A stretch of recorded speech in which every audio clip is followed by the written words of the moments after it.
Tower Bridge, not London Bridge, forgive me. But with regards to my last rant about Orbex's London City scenery, they have posted on the forum that they will fix everything. So well done to all of you who have commented and posted on the forums. I think it's only fair that I do a review of it when it comes out, when the update's finished. But for now, get some treats, sit back and learn how to fly Cessna 152 and Microsoft Flight Simulator 2020. Greetings fellow simmer and welcome to the reaction review with me, Gripper Sim, and in sexy 4K. Cha-cha-cha. Okay, I did promise you, those of you who are new to simming and new to the channel, that I do some tutorials from the very, very basics. Now, here is my problem. You're not coming to me in a real aircraft. We don't have a board. I can't talk to you. You can't ask questions.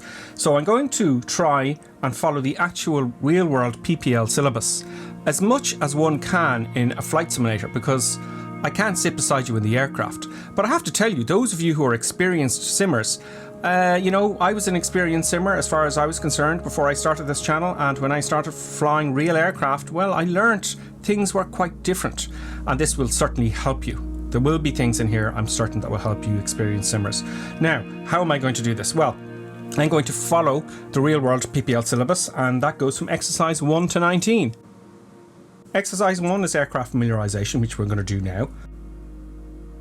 Exercise 2 is before and after flight. Well, that's kind of what we're doing here. And exercise 3 is air experience. Well, I can't bring you into an aircraft. That's your first experience in an airplane. And then exercise 4, which we're going to concentrate on today, is effects of controls. Effects of controls, that exercise 4 is the foundation for all your further learning. It's the foundation for straight and level flight, for climbing, descending, for approach to landing, turning. Everything is built into effects of controls. So it's important you get this first before you move on. Exercise 1, aircraft familiarization. What are we flying? We are flying a Cessna 152. This is one of the most popular training aircraft all over the world. This is why Microsoft have put this aircraft into Microsoft Flight Simulator. It's easy to fly, it's forgiving for students, it's safer than any other complex type of aircraft, it's cheaper, and they're just rugged, they're tough airplanes. But for the likes of complete and utter newbies, hats off to Asobo and Microsoft, because this is the best airplane, one of the best you can learn to fly on. Now, some of you are wondering, why haven't I given you a demo of how to input your controllers? I'll get to it. Some of you have emailed me. I can't really respond to emails very quickly, guys. The comments are the best because I read them, all of them, as much as I can. So I will get to how to input your controllers, your joysticks or whatever it may be, as soon as I can. But I got to get this video out. I made a promise and I'm going to keep it. Let's have a quick look at the instruments. Although in real world flying you're looking outside 99% of the time, believe it or not, you're only glancing into the instruments, just as the same as you would in your car. You'd look at your speed in your car very briefly, because if you stare at it you're going to crash, aren't you? Well, similar through an aircraft, but this is a flight simulator, so it's going to be a little bit different than real life, guys, okay? So let's have a look at some of the instruments here. First of all, we've got our airspeed here, okay? These are knots. I'm hoping the knots are in the outside scale here, so this is going to be important later on. This here is your artificial horizon. It's a gyro in there, and that tells you what's up and what's down in case you can't see outside. This is another day's work. This here is your altitude, okay? We're at 4,800 feet, thereabouts. How do I know this? Well, the little needle is for thousands of feet. So you see it's just kind of close to the 5. So the little needle is for thousands of feet. And the big needle is for hundreds of feet. So 4,800 odd feet. That's our altitude. From sea level, by the way, sea level should be. This is our slip and turn indicator. We'll come back and won't worry about that for the moment. This here is our heading indicator. It's not a compass, it's actually a gyro. So if you look up here, we've got a compass. That's showing us about 120, a heading of 120. You see, you'll notice they dropped the zeros. It's not 12, it's 120. 120 degrees, and that's where this is pointing. You can align it with your compass, see that? So that's very important. But the sim does that for you automatically. The other thing about this is, if you're not too sure, there's 360 degrees in a circle. North is 0 or 360 degrees. East is 090 or 09 degrees. Do you get me? South is 180 degrees. West is 270 degrees. You see this 6? It's not 6. It's 060, 60 degrees. 6 degrees would be up here somewhere. Okay. Also the vertical speed indicator. So if this needle, if we're climbing and this needle is pointing at 5, we're climbing at 500 feet a minute. If we're descending and this needle is pointing at 5, we're descending at 500 feet a minute, and that's the vertical speed indicator. While we're flying straight and level, you want to keep that roughly around the 0. The next instrument I want to show you is the RPM indicator. Okay, the RPM indicator is showing us our power setting. Okay, now if I look down here, I'll show you under the power lever here. I'm just getting rid of the control column. This is the throttle. So you get into the airplane. When you get into the airplane, the throttle's out fully. So when you start the engine, you add some power and it increases the RPM and the propeller, the RPM, the revolutions per minute, spin faster, and you get more power. So the more power you add, the more RPM you get. And that's how that works. Now when we cruise, incidentally, we cruise at 2200 RPM. Okay, so there's the throttle lever. What's next to that? The next to that is the carb heat. Effectively, in short, you can get ice in the engine. Okay, so every now and again you pull the carb heat hot. There's different reasons for that, and the simulator amazingly does simulate carburetor icing. So we'll talk about that when we need to. And then the next we have this big red one. It's red because if you put it all the way out, it stops your engine. It starves your engine full of fuel. But we'll keep this in all the time. Okay. Now, if you're high up, you need to pull the mixture out a little bit, just a tiny little bit. If you're high up, and we're over 3,000 feet here, so we'll pull the mixture out a bit. In short, the mixture, it's the fuel-air ratio. The fuel-air ratio. So let's say we burn 1 part fuel to every 15 parts of air. If you go up to 10,000 feet, that ratio is going to change, and all the fuel, it's going to be either, it's not all the air, it's not going to burn all the fuel. There's not going to be enough air. So because it's thinner up higher, so it's going to throw the fuel out of the exhaust, or it's simply we're going to have not enough fuel, and the engine will cut out. So look, we'll talk. That's another big subject. We'll talk about it another day. So let's get caught up on that. So that's the main instruments. Now, let's have a look at the controls. First of all, here's our big, lovely control yoke in front of us. And the first thing I'm going to say, while you're using the control yoke, this is how you fly, lads. Look nice and smoothly. You'll notice I'm not doing any sudden jerky movements. You will never jerk around with your control column, okay? Now, in movies, you'll see them doing this. Oh yeah, Mac, quick, we're going to crash, Mac, quick, save the airplane. Never. That will never happen. You will if you're doing this, you're in trouble. So you're gone. It's too late. Start again. So nice and smooth, and be patient and take your time. That's how the controls are used. So let's see what these do. So we've got roll, don't we? So these are the ailerons. The ailerons control roll, and they're at the edge of each wing. Then we have an elevator. So if I apply back pressure, the nose will go up. If I apply forward pressure, the nose will go down. Again, all nice and smooth controls. See that? Great. Also, we have our feet. We have 2 pedals for our feet. This is controlling the rudder. So right rudder, left rudder. Now all these controls you'll have to bind yourself for the moment. I will try and do a tutorial later on, but I think it's important I get this out first on the controls. So you'll have to bind your controls. The rudder controls yaw. Okay, you see that in the air. And you got brakes. So if I dab my feet down, it'll stop the independent braking on both wheels. Exercise 2, before and after flight. Before and after flight, exercise 2 is usually the walk around, the preparation for the weather, signing in, signing out, starting and stopping the engine, and post-flight actions and all that kind of stuff. But this is a flight simulator, okay? So it's not a real plane. So this can be our before and after flight. So what we're going to do is we're going to select our airplane. We're going to make sure we get in the right time zone, and you can follow me through here because I'm going to go to the Sedona airport. So first of all, let's double click on the world map. So the weather, flight conditions. Now I've selected here, I'm in the US, okay? And we're going to go to Sedona, just because Microsoft also have their tutorials there as well. And they've done quite a good job of it. But flight conditions, weather. So I have a few clouds. We don't need any fancy weather. I've just switched off my internet access just for the frame rates, which you can see up here, okay? And that should be fine. Now the aircraft. Make sure you select the Cessna 152. Okay, don't make any changes, you don't need to, all right? And that's all you need to do. Make sure it's daylight. Now, I'm not going to take off. In the real world, when you do the first few lessons, the instructor takes off and hands control to you at certain points, okay? Because you haven't learned how to take off, you haven't learned how to land, you haven't learned how to climb and all that kind of stuff yet. So what I'm going to do is I'm going to left click just near Sedona, all right? And I'm going to set it as departure. And that's going to put us at 1,640 feet, okay? Now, that altitude, it doesn't say if it's ground. I think it's above the ground there because we're quite high anyway. So that'll be fine for us. So we got the weather, we've got our Cessna, we've got the time set right. The time, by the way, if I didn't say, is here, around 12 o'clock, you know. Well, that's 9 o'clock. We leave it at 9, as long as you can see. And then we're all set to go. Okay, so let's fly. Exercise 4, effects of control. Okay, here we are about 1600 feet above Sedona. I hope I'm pronouncing that correct, by the way. Right, ready to fly. Let's hit that button. First thing I want to show you is it's going to throw you into the air and you're kind of going up and down a little bit. Let's just fix that, shall we? Because the nose is going up and down. I'm going to zoom out a little bit. Now, I'm looking out. I'm going to put up arrow once. Up arrow, right? Just once. Now, I can see the end of the aircraft. It's like the hood of a car or the bonnet of a car. See the white there? That's called cowling, okay? So what I'm going to do is, I'm going to show a picture here, and the cowling is going to be 2 inches below the horizon as you see it. So the horizon's about here. So I'm going to bring the nose up by applying back pressure. And I'm just going to hold it there. Okay? I'm just going to hold it there.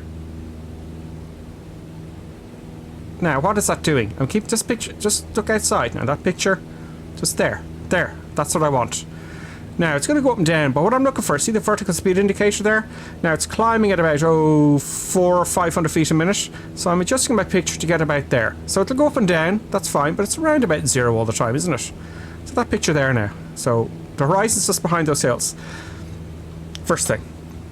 That's actually how you get straight and level flight, okay? Straight and level flight, the definition of which is a constant heading. So I'm looking at a feature here, and I'm going to keep going towards that feature. That'll give me a constant heading, so we're kind of roughly north. And a constant altitude, if I keep this picture here, I'll be around about 0, so I'll keep a constant altitude. Now we're being thrown up and down a little bit. That's fine. Okay, so that's it. So, effects of controls. Primary effect of aileron. The aileron, once again, just to reiterate, that's at the end of the wing here. I've got to pop down a little bit, and I'll zoom in. There's the aileron. See? Moving up and down. Get my view back. So, primary effect of aileron is roll. I'm going to roll the control column to the left. Look, the aircraft keeps turning to the left until, and it'll continue to roll until I neutralize the control column. See that? I just let go. I just straighten it out. If I want to go to the right, I keep a constant pressure to the right. The aircraft's going to continue rolling to the right until, bam, I neutralize the control column. So that is roll, primary effective aileron. Secondary effective aileron is something called yaw, okay? Now, if you look out at the aircraft dead ahead, I'm going to put in right rudder, and you'll see the aircraft yaw. See that? That's a weird kind of, it's yawing. And over to the left, it's not very well done here in the sim, but that's a yawing motion. See it? Yaw, right and left. Now, I'm going to push the aircraft, turn it to the left, and I'm going to let go of the control column, and you'll see the nose peers down below the horizon. We're losing altitude, okay? We're yawing below the horizon. So the primary effect of aileron is obviously roll, as you know now. But the secondary effect, the nose goes down because it's yawing below the horizon. So if you've been flying around already, I'm just going to straighten it up. If you've been flying around already, when you turn, you notice you lose altitude. So what have you got to do to stop losing altitude? Apply a bit of back pressure. Just a little bit of back pressure. Like that. Okay, see? Now we're level again. So there's the primary and secondary factor. Primary and secondary effect of ailerons. What about the elevator? What's the elevator? Again, if I look at the back. Oh, look at the back. There's the elevator. Back, forward. See that? It's the elevator moving in the back. So effectively, let me just straighten her up here for you now. Get my view back. So if I apply forward pressure, nose goes down. Primary effect of elevator is pitch. Nose pitches up. Nose pitches down. So I shouldn't say go down, it actually pitches down. Doesn't it? It's pitching down and we're pitching up. So there we go. Primary effect of elevator. There's a secondary effect of elevator that's very important, okay? Look at the airspeed indicator. I'm going to lower the nose.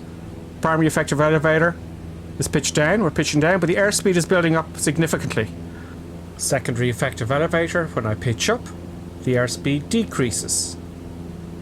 When I pitch down, the airspeed increases. This is important, the effective speed, because we actually control our speed by pitching the aircraft, not We don't control our speed with the throttle. But the throttle's full in at the minute. We're at full power. And let's just take, for example, now, I want to slow down. I'm in straight and level flight now, so I'm looking ahead. I've got my 2 inches from the cowling to the horizon, roughly. Pretty much around 0. And we've got 95 knots here. Okay. How do I slow down? I already have full power. The only way I can slow down is by pitching up. Look. I'll pitch up there. Let's say 20 degrees. Let's be bold. Look at the speed. Dies. We go too slow. Okay. So I'm going to lower the nose to level. Or lower the nose. And let's say I want to descend at 100 knots. I'm pitching down. Okay. Pitching down at 100 knots. Now, what I'm actually doing is I'm looking out the window here for a picture. It's not 2 inches from the horizon to the cowling anymore. It's about 6 or 5, roughly. See that? Well, there's more anyway. So that's how you control your speed. We'll come back to that later. We're going to come back to that. Next one is the primary and secondary effect of our rudder. A rudder where you're going to have to bind your keys for the rudder pedals. That's right rudder, and that's left rudder. Okay? So, back up. Oops. Back up. Get my straight and level. Again, pick a feature dead ahead. 2 inches from the horizon to the cowling. Round about 0. Happy days. Now, if I put in rudder only, I'm not going to touch anything else. I'm going to put in the rudder to the right. There's your yaw. See that? Awkward ducking. And we're actually yawing. Look at the turning. See? We're yawing to the right. If I put in left rudder, yaw to the left. And of course, we're decreasing our heading now. So that's the yawing motion. So that's the primary effect of rudder. Secondary effect of rudder. Watch this.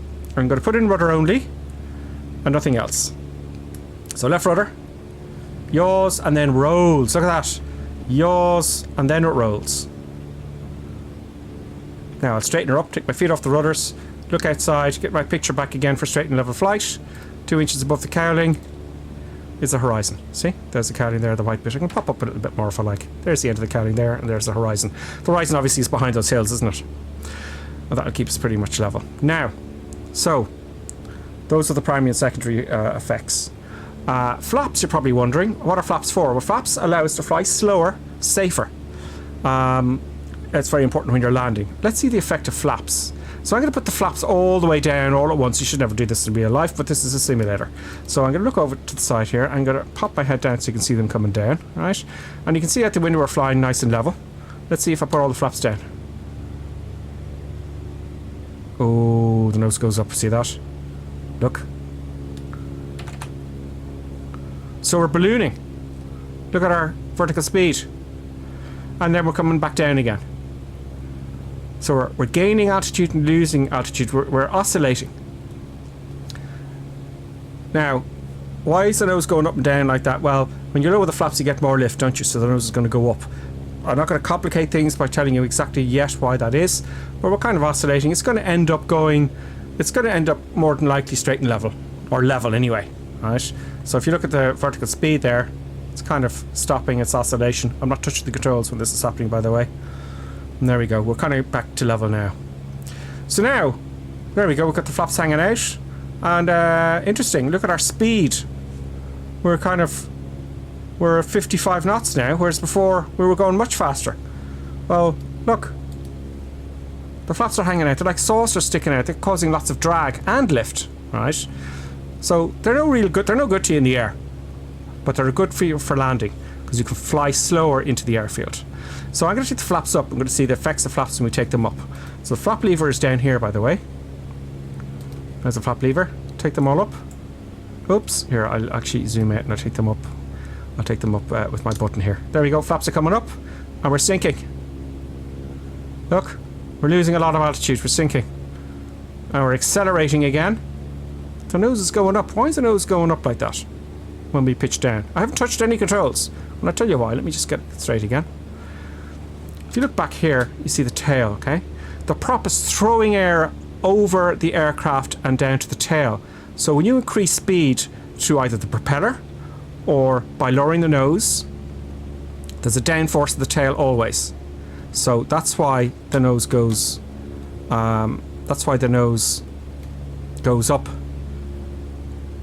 when you add power or when you accelerate. It wants to go up because it's a downforce of the tail. Next up, effects of power. Now, we have, let's put in full power. Let's slow down, right? I'm going to put the power back to about 1500 RPM. Now, you'll see the nose is going down. I'll take a bit more off than that. Nose goes down because there's less air moving over the tail. Okay? And the tail always has a downforce in it. Now, as we accelerate, of course, the nose comes up again because we've accelerated, our speed's increased. If I add power, nose wants to go up. Nose goes up. So this is what you got to play around with and get used to how to fly an airplane. So I'm going to go back to level now, level flight. So I'm going to take the power back a little bit and get our view back again for straight and level flight. There we go. We usually cruise at about 2200 RPM over here. Now, here's the issue. Let's say I am now flying. I want to keep my altitude here up at 5,050 feet, okay? If I add power, what's going to happen? The nose is going to go up. So if I add power, I'm speeding up, but of course the nose goes up. So I want to keep my altitude though. Look, we're climbing. Climbing here. So what I've got to do is we've got to apply forward pressure on the control column to keep it level. That's because there's more downforce to the tail. But I don't want to have to keep my forward pressure on the control column all the time, because if I let go, the nose just goes up. And I don't want that to happen. So it's a real pain in the neck. So let's fix that, shall we? So what I'm going to do this time, we're going to bring the power back to cruise. And for an example, I want to show you the trimmer next, okay? The trim wheel is, let me get rid of the control column here, is here. Okay, you need to bind your keys for the trim wheel. So I've got one key for nose up and one key for nose down, or joystick button or whatever you like. That's very important. What is the trim used for? Okay, so let's get straight and level here, okay? Now, I'm looking out, get my feature dead ahead, and to 2 inches from the carrying to the horizon. Or if it's 3, it doesn't matter, whatever the picture is. There we go, we're pretty much level there. Now, what I'm going to do is I'm going to remove power. I'm going to remove a bit of power. I'll not touch the control column, and the nose is going to go down. But I don't want the nose to go down. I want to keep level. I just want to fly slower. So what I've got to do is I've got to bring the nose back up, right? Because I want to stay level. Now, it's not 2 inches. The horizon is not going to be 2 inches anymore. It's going to be like 1. Or the nose will be on the horizon. There we go. So our speed has come back to 70 knots. Oops, oops, oops. Speed has come back to 70 knots. Okay. And we're flying slower. But we're level. We're keeping our altitude. Now, I don't want it to fly too slow. So there we go. So we're 0. But we're flying slower. But if I let go of the control column, the nose goes down, right? So I want to be able to fly with my fingertips. When you're flying with your control column or your yoke or whatever it is, your joystick, you should be able to fly it with your fingertips. If you've got your fist around it, it's not going to work. Right? Fingertips, light touch. So you got to trim it. The minute I let go, nose goes down. So what I'm doing is I'm going to trim nose up. And that's exactly what it is in the key binding. So I'm going to trim now, nose up. I'm just going to see if I can get your picture here. There's the trim wheel. So let go, it goes down. So trim up, trim, trim, trim, trim. There you go. So if I go back up, there, I can let go now. And okay, it's descending a little bit. So I'll trim back a little bit more. And there we go. So that's very important. Conversely, let's say if I add power now, right? If I add full power, the nose goes up. But I don't want to climb, let's say. I got to lower the nose by applying forward pressure in the control column. Okay, because I want to stay level at my altitude. Now, I'm applying maybe, I don't know, whatever amount of pressure on the forward pressure in the control column. Now what I've got to do is trim forward. So if I let go, the nose goes up. I don't want that to happen. So let's trim it. Trim forward. Back up to my view. I know, okay. I can let go of my control column now or fly with my fingertips. Now I don't have to maintain the pressure in the control column. So what the trim wheel does is it removes you having to keep a pressure on the control column for level flight or any phase of flight. So you can fly with your fingertips. And that is the trim wheel. Very, very quickly, I'll just show you before we finish up, because I got to be quick with this because no one's going to watch this for an hour, and it usually take a few hours to teach you this. The carburetor heat. If I pull it, watch the RPM up here, right? If I pull the carb heat, oops, yeah, there we go. The RPM goes down, right? When you put it hot, it puts hot air into the carburetor, which the carburetor is where the fuel and air is introduced into the engine, and that can get iced up and blocked. So if you ever see a symbol coming up saying carb ice suspected in your simulator, you got to put the carb heat hot, otherwise eventually the engine will stop. Okay. Likewise, the mixture. I'll play with the mixture. I'll do a full video on these later on. The mixture, if I take the mixture all the way out, look, and stop, right, put it back in. Great, so I put in the mixture full here. Full mixture. Now, I put in the mixture all the way, but we're not getting 22. We were up here, weren't we, at full power? We're like 2,500 RPM, aren't we? I know we're going to crash into the mountains, don't worry. We'll be finished by the time we get to the mountains. So, I'm going to lean the mixture to get that ratio back. So, I'll pull it back a little bit. Oh, we got our power back. So, 40% seems to be the best one. And we accelerate, the nose goes up, so we've got to lower our attitude again. That's fine. So, we'll play around with the mixture later on. So, you only lean the mixture when you're above 3,000 feet. We're at 5,300 now. One last thing I want to show you before I go, okay? One last thing. And do let me know in the comments if this is helping you, because I'll make another video. It's very hard to actually, seeing as I started this, I don't have the tools, I don't have a classroom, I haven't done any ground school with you. It's quite hard actually to do it in a flight simulator, to actually show someone how to fly an airplane. So let me know what you think. I know the language is different for those of you who are already instructors who say you're not using the right language. Yeah, I know all that. This is a flight simulator, not real life. Now, let me just get the sun's in our face here. Let me get somewhere where the sun isn't in our face. I'm just turning around here because I need you to see the ground. Now, we're going to talk about pitch for speed and power for rate of descent. Now, we're going to start descending a little bit, okay? So I'm going to lower the flaps maybe 10 degrees.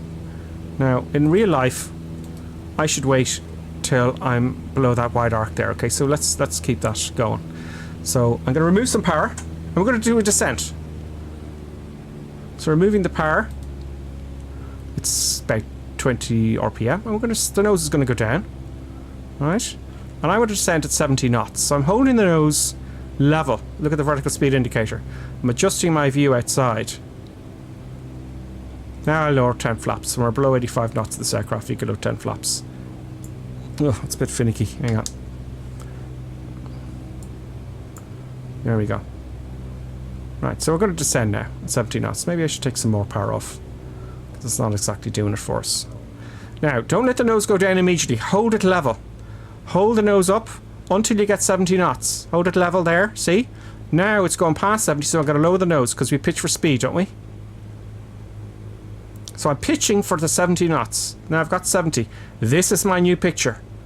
What's that, 5 inches from the cowling to the horizon? Or more, it's definitely more than our straight and level, isn't it? That picture has changed. If I pitch down more, the airspeed will accelerate. See that? If I keep that picture, I'm too fast. If I bring the nose back up, we'll slow down, and we'll probably go past 70 knots towards 60, and we'll be too slow. So it's the picture outside you want. Don't stare at the instruments. So there's my picture. Keeping in mind, keep the same seated position roughly, okay? Now you got 70 knots, great. So we're pitching for speed. What about power for rate of descent? Well, I got my 70 knots. Oops, excuse me. I got my 70 knots, and we're descending at 400 feet a minute. So what happens if I reduce power? I'm reducing it a good bit now. I'm slowing down, lads, look. So I've got to lower the nose to keep my 70 knots. Now, look at our rate of descent, our vertical speed indicator. So we've increased our rate of descent. Okay. Now if I add a bit of power to another amount, what's going to happen? We're going to accelerate. So I've got to bring the nose up by applying back pressure. Well, that's too much. And we're descending now at, what are we at? 15, 16, 17, 1800 RPM. There we go. We got our 70 knots. Now, what's our rate of descent? 200 feet a minute, roughly. Okay. So that's pitch for speed and power for rate of descent. While we're here, if I look outside here, see this point here? That's, if we kept going here, that'd be the trajectory, wouldn't it? Where we'd end up, we'd smash into the ground about here, I reckon. Okay? What if I want to bring that point where we hit the ground further closer to us? Well, we reduce power, which increases our rate of descent, because we've got to push the nose down or apply forward pressure. Push is a bad term. We've got to apply, I'm lowering the nose to keep our 70 knots. Now, our aiming point would be closer, wouldn't it? Much closer. See? Now, if this is a runway here, brilliant, because this is exactly the speed for your approach speed in a Cessna 152 to land on a runway. So you keep it down like this all the time. If you don't keep 70 knots in final approach when you're landing, you're going to stuff it up. It's not going to be a very soft landing. So you've got to keep, it's a mixture between pitch and power. My students freak out when I do this with them in real life because they think I'm mad and I'm going to bring them into the ground. Anyway, let's go around. Nah, I wouldn't do that. Nah, I don't actually. I wouldn't do something like that, so I'll take the flaps up. So there's the exercises, guys, for the moment. I think I'll dish this out onto YouTube. I want to see what you think in the comments, if this helped you or not. There's so much more to explain than this. But if there's some part you don't understand and I get a lot of comments about it, I'll just do that bit again on YouTube, okay? So that is Effects and Controls Exercise 4. We'll be coming back to this all the time in the next exercises for climbing, descending, straight level flight, turning, etc, etc, etc. So I hope you enjoyed it, and let me know in the comments what you think, and I'll see you next time on the reaction review. Yeah. More exercises to come. I almost forgot to mention that. There will be more episodes, and I'll see you soon.